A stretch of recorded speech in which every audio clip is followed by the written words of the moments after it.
नमस्कार, welcome back to my channel Satya's mommy. प्रत्येक दिवशी वेगवेगळ्या व्लॉगमधून मी तुमच्यासोबत काही ना काही शेअर करत असते, पण आज जरा वेगळा विचार आहे।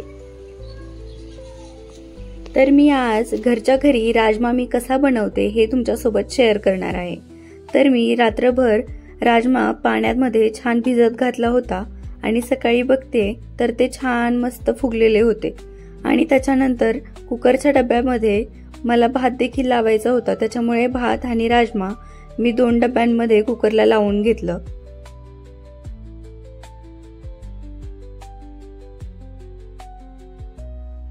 राजमा कुकरला लावताना खाली थोडंसं जास्त पाणी ठेवायचं, म्हणजे आपल्याला जास्त शिट्ट्या कराव्या लागतात राजमा शिजण्यासाठी। राजमा शिजण्यासाठी जरा वेळ लागतो, त्याच्यामुळे खाली जरा जास्त पाणी ठेवायचं, म्हणजे कुकर करपण्याची शक्यता जरा कमी होते।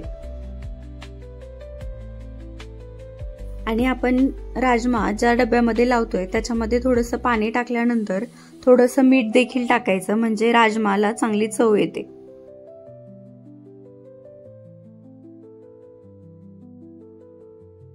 अशा प्रकारे दोन्ही कुकरचे डबे मी कुकरमध्ये ठेवले आणि त्याच्यानंतर झाकण लावून घेतलं। मी इथे कुकरच्या शिट्ट्या 4 ते 5 करून घेणार आहे। कुकरच्या शिट्ट्या होतच आहेत तोपर्यंत आपण मसाल्याची तयारी करून घेऊया। पहिल्यांदा मी कोथिंबीर घेतली, ती थोडीशी बारीक चिरली, कारण मला भाजीमध्ये टाकण्यासाठी देखील लागणार होती।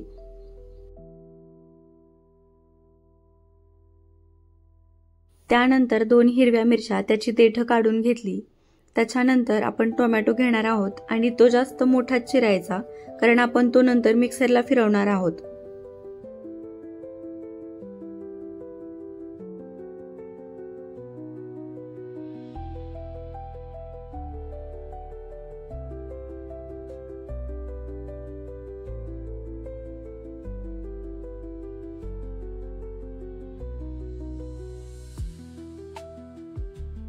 त्यानंतर इथे मी कांदा घेतेय। कांदा छान आपल्याला उभा चिरून घ्यायचा आहे।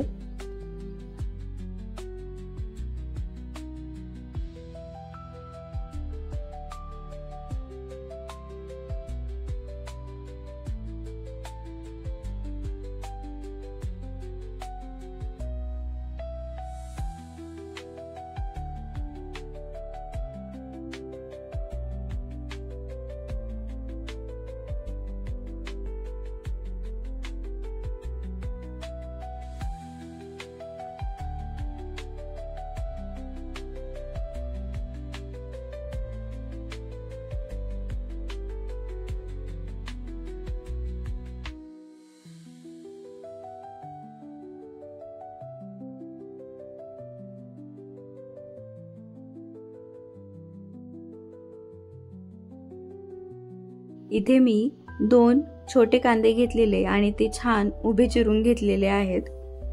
आपल्याला लसणाच्या 5-6 पाकळ्या लागणार आहेत, त्या मी आता इथे सोलून घेतेय।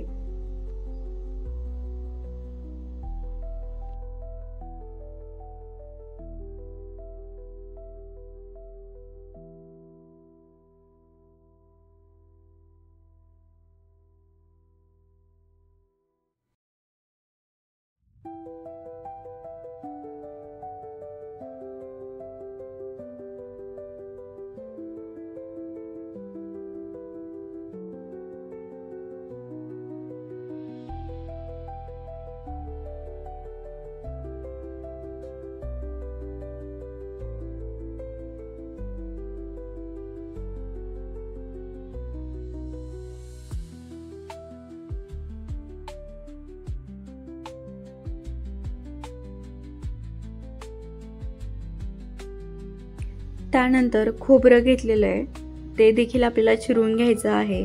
खोबरं भाजीमध्ये जास्त टाकायचं नाही, नाहीतर आपल्याला भाजी गोडसर लागते। अशा प्रकारे मी खोबरं चिरून घेतलेलं आहे। मसाल्याची सगळी तयारी तर झाली, चला तर मग आता मसाला आपण छान भाजून घेऊया। कढई चांगली गरम करून घेतली, त्याच्यामध्ये थोडंसं तेल टाकलं, जेणेकरून कांदा भाजायला आपल्याला ते तेल पुरेल।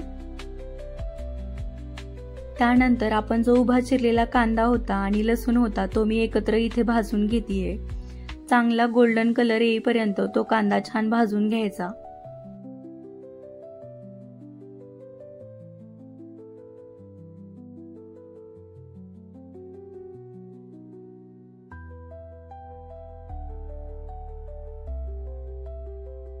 इथे छान कांद्याला गोल्डन कलर आलेला आहे।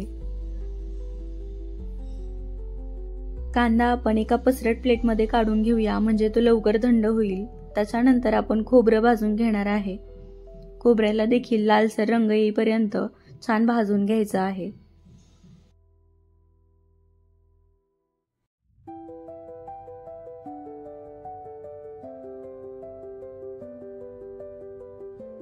लालसर भाजून झालेला आहे। त्याच्यानंतर आपण ज्या 2 हिरव्या मिरच्या घेतल्या होत्या त्या देखील आपण कढईत थोडंसं तेल टाकून त्या देखील परतून घ्यायच्या आहेत।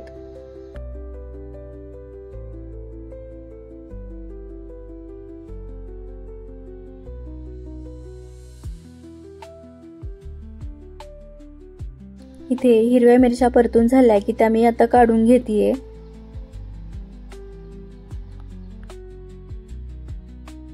इथे आपण सगळा मसाला छान भाजून घेतलेला आहे। त्याच्यानंतर आपण आता हा मसाला मिक्सरमध्ये छान बारीक करून घेऊया।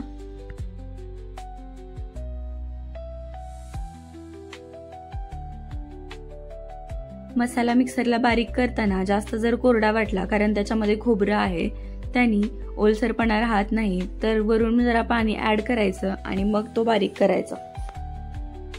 मी मसाला छान बारीक करून घेतलेला आहे। आता आपण मेन रेसिपीकडे वळूया। तुम्हाला लागेल तसं भाजीनुसार तुम्ही तेल घेऊ शकता। मी इथे 1 पळी तेल घेतलेलं आहे।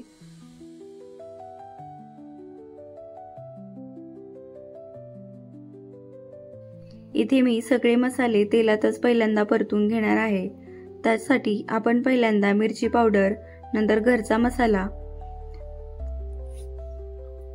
मसाला तुम्ही चवीनुसार टाकू शकता जसं तुम्हाला तिखट हवं आहे। त्यानंतर धना पावडर, हळद हे सगळं मी टाकून घेतलेलं आहे।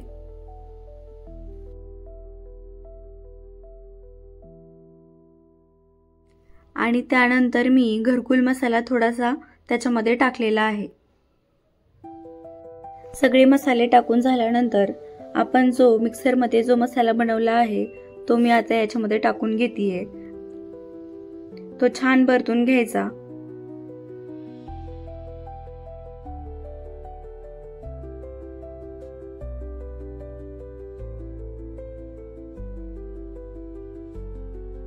इथे मसाला भाजतोय तोपर्यंत मी तुमच्यासोबत एक गोष्ट शेअर करते। जसं की आपण चिकन, मासे, अंडी खातोच, पण जे लोक खात नाहीत, जे शाकाहारी असतात त्यांच्यासाठी हा उत्तम प्रथिनांचा स्रोत आहे।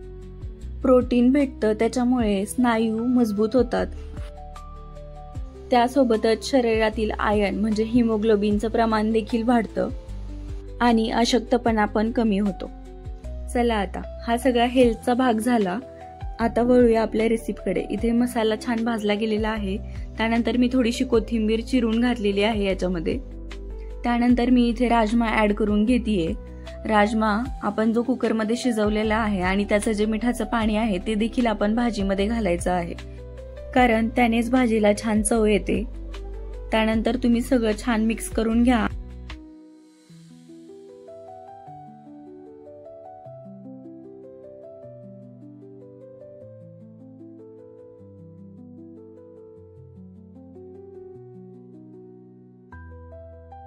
इथे मी थोडीशी कोथिंबीर टाकून घेते आणि अशा प्रकारे आपला राजमा तयार झालेला आहे। वरून एक झाकण थोडा वेळ ठेवून द्या आणि एक वाफ काढून घ्या। राजमाची रेसिपी तुम्हाला आवडली असेल तर नक्की शेअर, लाईक आणि सबस्क्राईब करायला विसरू नका। थँक्यू।